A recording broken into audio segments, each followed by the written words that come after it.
This is the voice of Bold Business Radio, and I am your host, Jessica Dewell of Red Direction. You are listening to Say Goodbye to Excuses. This show that was recorded is pretty amazing. It's great. There's a part where I was challenged and I rose to the challenge, and I stepped up and was really thoughtful about why I think the way that I think.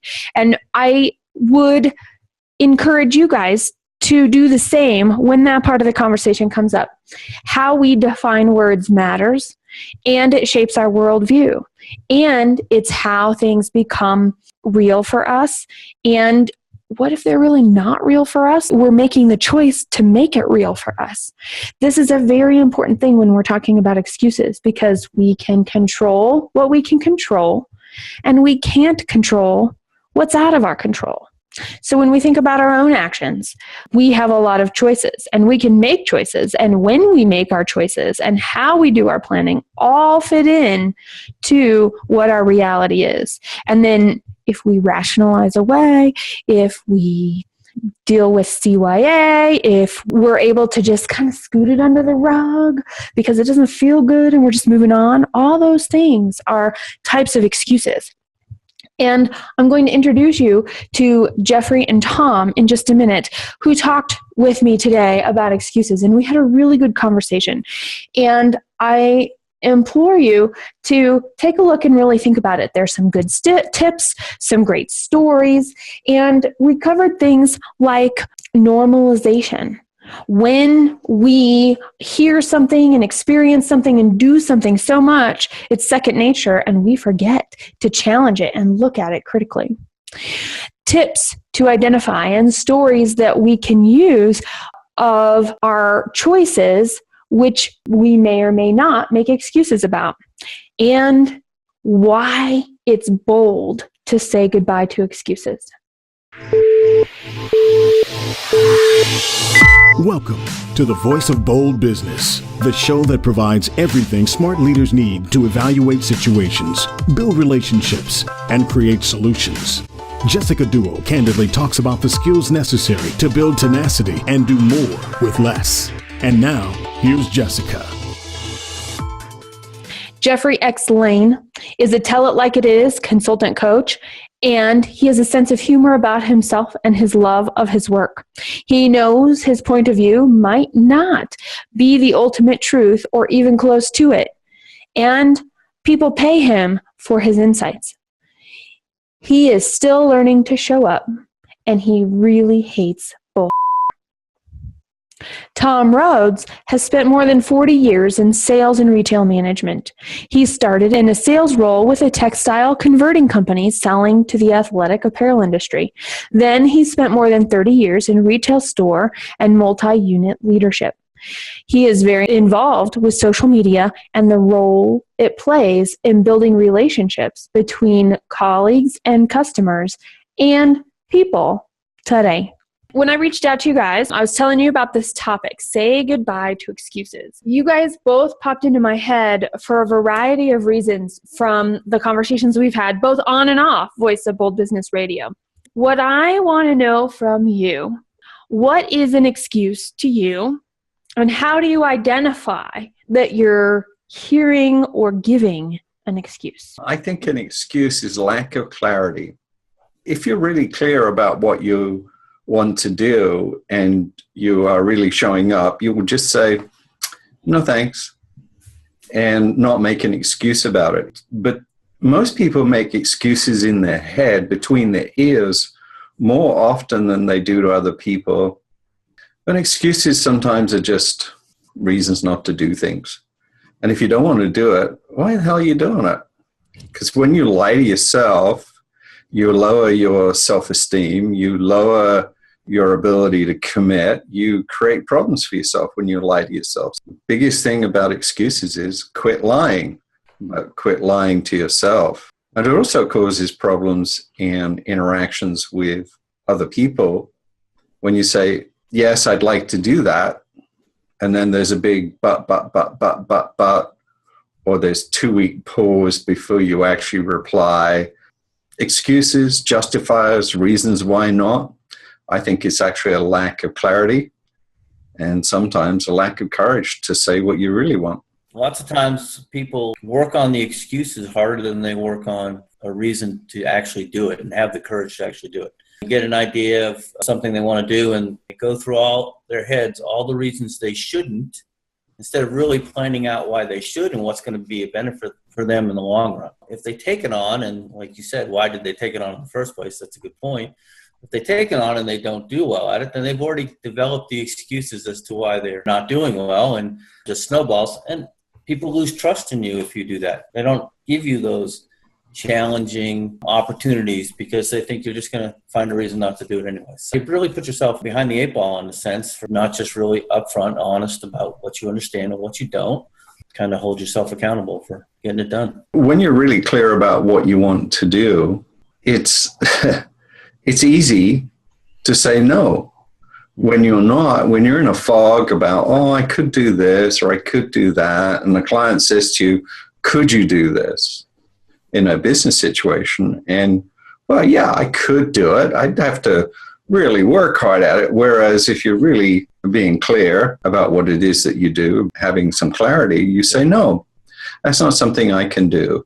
That's not something I choose to do. You save your client embarrassment. You save the relationship. The biggest thing is that you get rid of some excuses.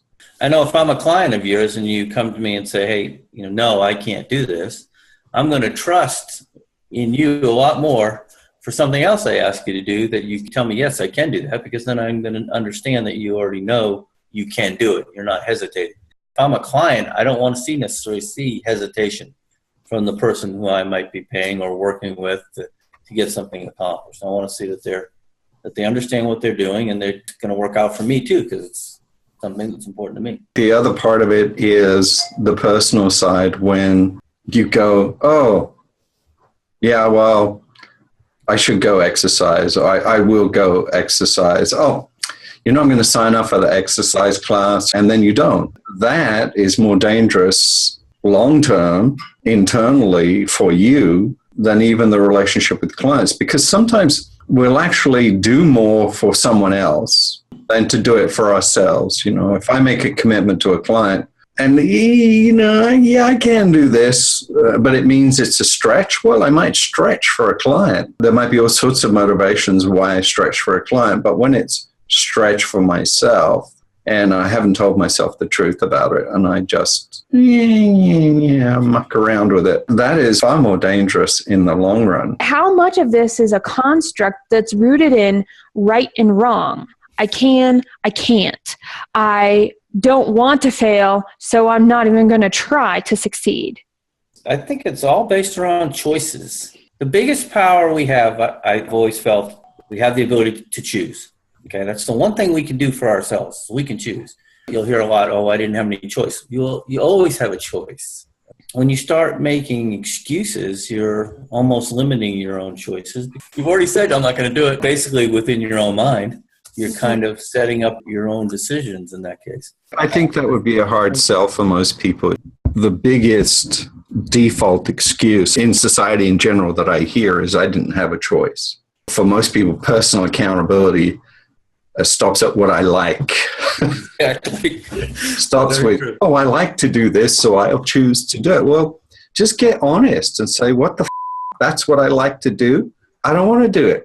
It takes so much energy to do things we don't like or we don't have preferences about. And we don't state those preferences or those choices.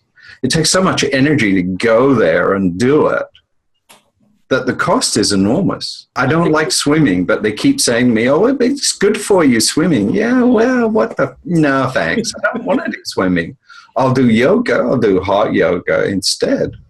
So it's not a right or wrong thing, but this whole notion of being right, I think, is accelerated by the political and business climate. You see articles on LinkedIn, Facebook, wherever you take your social media feed from, that says 10 steps to doing it right.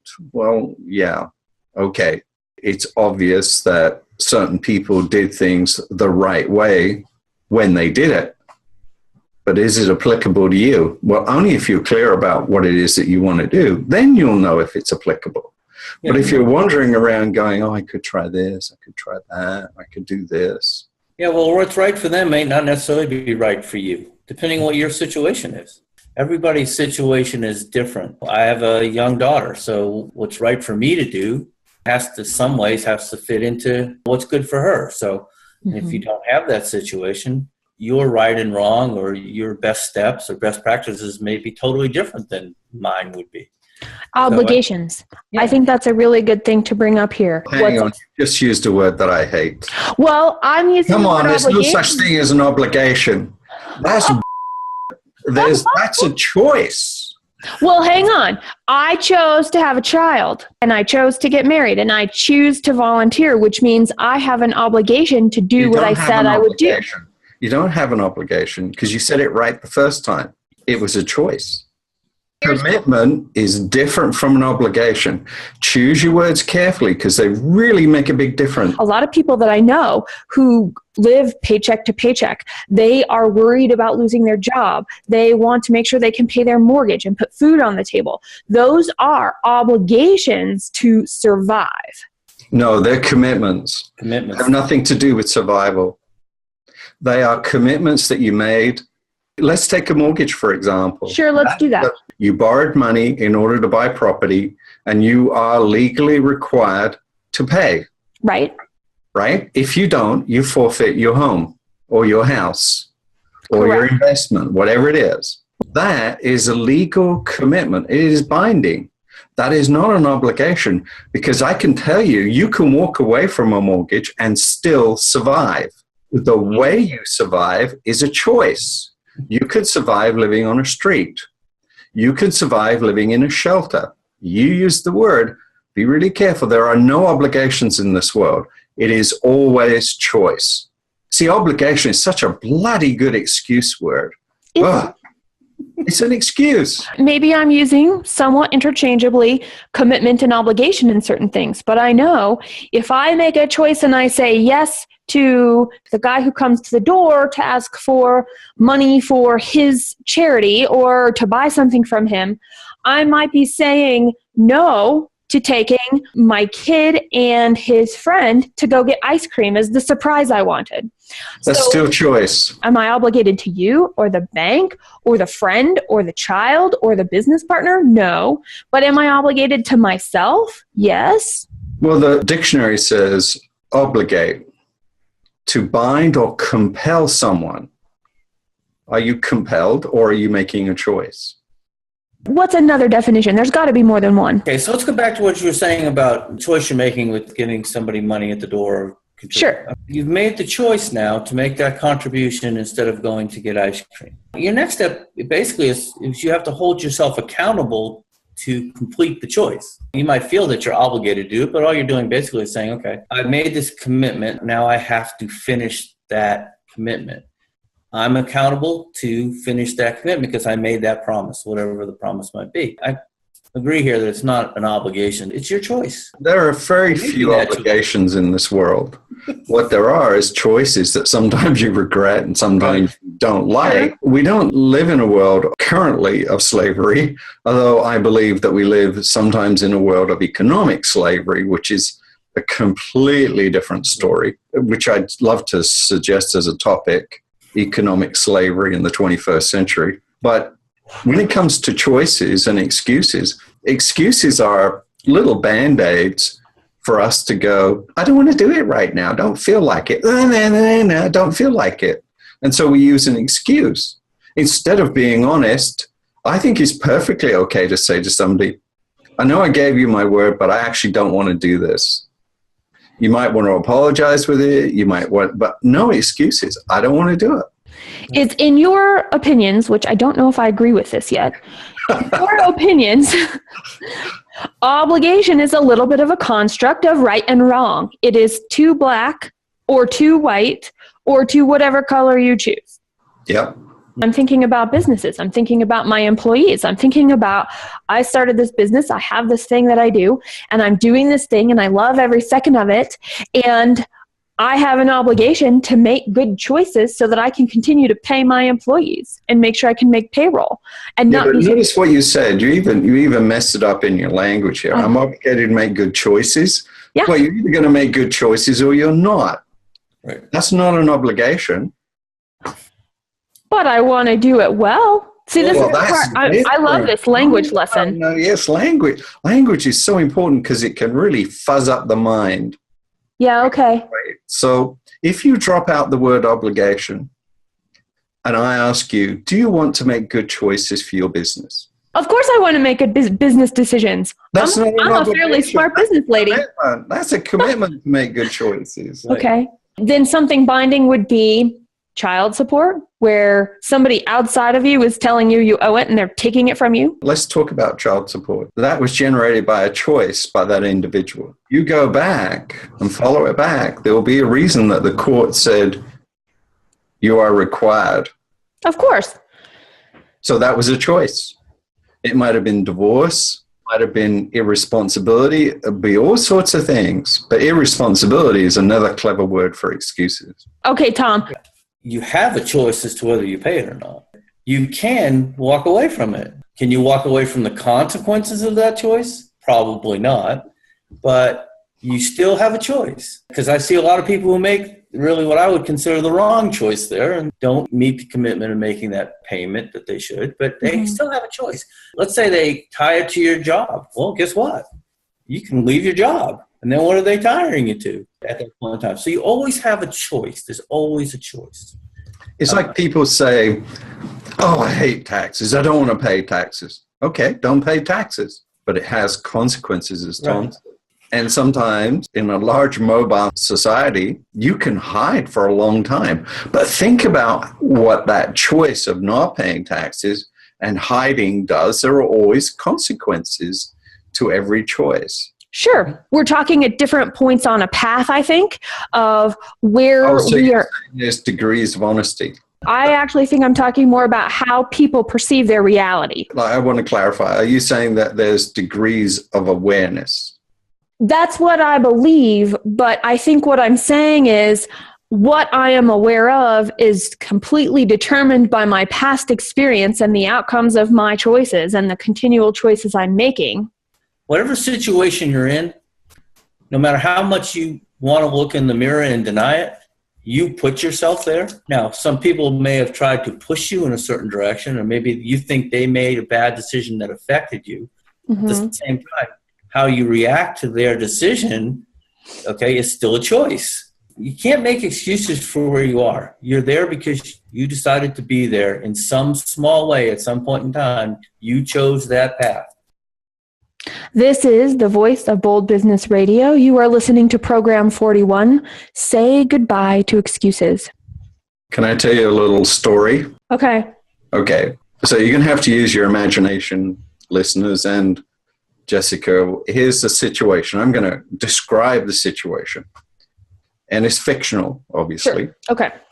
So James Bond is running down a corridor, and he comes to a dead end, and running up the other way are a bunch of men with machine guns. He sees a door, and he jumps into the room, and all of a sudden, the door slams shut, and he finds himself in a steel room. And there are two holes in the floor. One is filled with excrement and blood and offal, and the other is half full of blood and excrement. And all of a sudden he hears a sound, and it's the sound of gears rolling. And all of a sudden the doors start moving, and they're moving towards him. Slowly but surely these doors move and move, and the amount of space that he's got is getting less and less. And he's looking at the floor and thinking, what do I do? What do I do? I got a choice to make here. And as it gets close, he jumps into the half full, and it slams shut above it. Did he make a good choice? Did he make the only choice? What do you think? Well, he had the other choice. Yeah, so Actually, he could have jumped two other into choices. full, could have jumped into full and drowned. Yep. He could have been squished. He could have been squished, thin as a piece of paper, but he jumped into half full. And that's a dramatic example of how most people make choices. They choose half full. And sometimes the consequence of making a choice is you get thin. It smacks you. Sometimes there are 2 holes in the floor full. Now, the real choice was before he jumped into the room. He could have turned around and he could have fought and he could have made a difference. But most people miss that choice. There's always an earlier place that you could have made a choice. There's always something that happened before. So when you're staring at difficult times or difficult choices, tracing it back to the source of the original choice will bring you some awareness of how you make choices. Then you've got a choice, a different one. You can either change the way you make choices, pay attention to how you make choices, never make that choice again, or go, what the f***, this doesn't matter. They were all choices. It's very easy when you are faced with difficult choices to blame, and that's where excuses come on. Because we all want to be right about ourselves. We all want to believe that we know what's best for ourselves. But actually, the only way we know what's best for ourselves is to make choices. And some of them are going to work beautifully, and some are not going to work. That's, of course, unless you reach godlike status like James Bond, because he always survives. What would you add to that, Tom? The last thing you want to do is start going so far back in your self-awareness that you decide to live in the past. You made choices. You're here. You have to learn from those choices and try not to make those ones you felt were bad for your future or bad for where you are at that point in time, not to make them again. If you dwell too far into that, you could just live in it and then you're never moving forward. Mm-hmm. So the first choice you have to do is say, okay, I'm going to study this for a little bit, but then I'm going to move on. The second choice is, and he mentioned that, one of my favorite words, blame. You can't blame everybody else. I'm here. Okay? I'm here because I got here. Oh, I'd love to sit down and I could give you a list of 50 people I'd love to blame for where I am. But guess what? At some point in time, I made the decision that got me to where I am. So blaming everybody else is just basically a waste of my time and a waste of their time and a waste of energy. So I'm not going to do that. I'm here. This is where I am. I have to accept where I am at this point in time. And if I want it to be different, then I have to learn from the bad choices I made before and move forward. Just don't dwell too long on finding that self-awareness that you're still living back in 1970. I think that's a big trap that a lot of people fall in. And when they go back and then they reflect, not only might they get stuck there, they're blaming their past, which does not help them make different choices today or tomorrow or the next day. I've got a formula that I use. It's based on critical path thinking or Peter Senge's work of understanding systems. I ask myself 3 questions. The first question is, what worked? Second question is, what did not work? Mm-hmm. Third question is, what can I do differently? Mm-hmm. That will really throw out your choices really easily. That will also get rid of excuses, because one of the reasons we use excuses because sometimes there's a bit of what we're, oh yeah, but that worked. That part of that worked. And often in choices, we either make them black and white. Well, they're not black and white. Some things work, some things don't work. And so unless you ask yourself, what can you do differently? You don't make a good choice next time. Just cycling between these 2 variables. But until you ask yourself, well, what can I do differently? There are really very few black and whites. There's always a space in the middle. Stephen Covey put out a book that I don't think got its recognition because unfortunately he had his accident and passed away, called The 8th Habit. And basically it's all about how do we find a third alternative. You got black, white, and how do we find the thing in the middle that's going to work for a win-win situation for both sides. We have to understand that the choices we make don't always just affect us. Jessica, you Right. talked about it earlier. Yep. The decisions I make with my business, how many people work for me do those decisions affect? Mm-hmm. So that has to be part of it. It can't be black and white. Part of that thought process has to be, how do these decisions I make affect the people that are relying on me, Mm-hmm. basically, to give them a paycheck? You have to take all that into it. So there's no black white. There's a big gray area. I guess your job, if you want to put it that way, your focus has to be, how do I get that gray area to where I can make the best decisions for everyone involved, including myself? Martyrs don't win either. No, martyrs are excuses anyway. Agreed. There's this concept of normalization. It demonstrates and manifests as the cover your ass syndrome. No matter what's going on, I'm only going to make choices that I know I'm not going to get in trouble for because I've done this and this and this and this. So now we've got some normalization. At some point in time, you have to be willing to challenge things. Maybe you have a certain feeling that you're kind of settled on, confident in, whatever, but you still want to challenge it, because the only way you ever learn is to challenge. You have to learn to ask the right questions, or a lot of questions, to find different kinds of answers to things. Because if you just sit back and say, well, that's normal, so I'm going to accept it, you might as well sit on the couch over here and watch TV the rest of your life, because you're not going anyplace. I think you have to consistently challenge yourself and the situation around you if you're ever going to find a better path, a more fulfilling path, or whatever your purpose is, however you want to document. I mean, there's so many words out there for different things nowadays. But I think you just can't be normal. You have to ask questions. You have to think in different terms. You have to, the way we did it 5 years ago, maybe that was still better. Or maybe we need to try this. My grandmother had an enormous influence on me as a child. She was a short Devon working class lady with kind of big rosy cheeks, and used to eat lots of Devon cream. Obviously, I'm from the UK. She had all these sayings. When I was a kid, I just used to laugh at them, but I use them so much now because they're based on common sense. And I agree with Tom. Common sense is the thing. When I was a teenager, I was trying to make decisions because I'm a thinker. I like to analyze everything. Sometimes I analyze myself into a box. She used to say, Geoffrey, take your finger, stick it in the ground, give it a twist. Now smell your finger. If it smells of you should move. Mentally, be present. If it smells weird or it seems strange, it probably is. It's probably not. It's probably bull.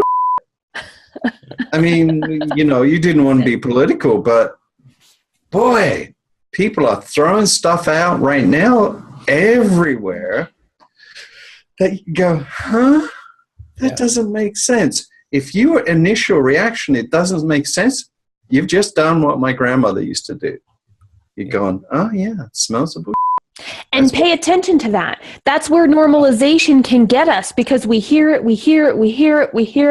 And it's like, well, maybe it doesn't smell so bad. You talked about self-awareness earlier. Self-awareness is important, but I think even more important is awareness of what's around you. Your eyes and ears can't be closed at almost any moment. My background is primarily in the retail industry. I can walk into a store anywhere and I can pretty much tell you what the culture of that store is at this point in time without being there 5 minutes. Because I've been in so many of those different environments, and you look at the people who work there and you see the customers' expressions on their face. And I can tell you right now whether it's a good experience or not a good experience, and how the customers are. Are the associates taking care of them? Are they not taking care of them? But it's because I walk in and I hear and I see and I look around and I get a feeling from what's around me, what's the awareness of what's around me. And maybe we were on the same path a lot because my dad was British and came over here, and he was 8. His mother and father were from there, so I probably had some of those same sayings way back then. In Britain, historically, and most of Europe, have had demigods and demography and autocratic and subjection and world wars, and it has altered their society. They don't trust government naturally. They have a real skepticism that comes out of a politician's mouth all the time. They have real skepticism about the ability of government to do things. They don't wait for government to do things. They really challenge it, and they really look at it in a different way. What I find odd about North America, if it's written or if a government official says it or if a politician said it, it's treated at first glance as might be the truth. But the frame of reference in Europe and other parts of the world, the first question is, are they telling the truth? Whereas here it is it the truth? They don't take anything that seriously. In fact, they just don't take politicians that serious because they have 1,000 years worth of history where leaders have messed up all the time, and they've had good leaders and bad leaders. So historical perspective leads to a different frame of reference when you're encountering this normalization. It's amazing to me sometimes that what people think is normal in North America. I travel back and forth between Canada and the United States on a regular basis. And so I don't know what I am anymore. Am I Canadian? Am I British? Am I American? And I've worked in Australia. So I don't have a lot of the frames that many people look at, and we took glasses. Well, glasses help me see, but frames, mental frameworks, help people think. Mm-hmm. But if the frame is distorted, they don't see things clearly anyway. They might just believe in area 54? Yeah, 53. 53. They might believe that it exists. Well, it's kind of fun to think that it exists, right? I'm all about, oh yeah, that could be fun. In a way, it's much more challenging to be honest and tell oneself the truth. I'm not about telling anybody else the truth. I'm just wanting to know my own perspective. So to tell myself the truth, oh, that feels like BS. I trust it. So the last thing I'd like to hear from each of you is, what about saying goodbye to excuses is necessary and bold as a leader today? I think people are getting smart enough now that they see through it. I think you lose your credibility with the people you work with the minute you start two things, making excuses and pointing the finger. When you do those two things, people look at you with skepticism. They're not going to trust in what you're doing. They're not going to trust in what you're saying. Then you've lost at that point in time. You might as well just be out there walking around by yourself because they're not going to believe in you. So hold yourself accountable. If you make a mistake, I made a mistake.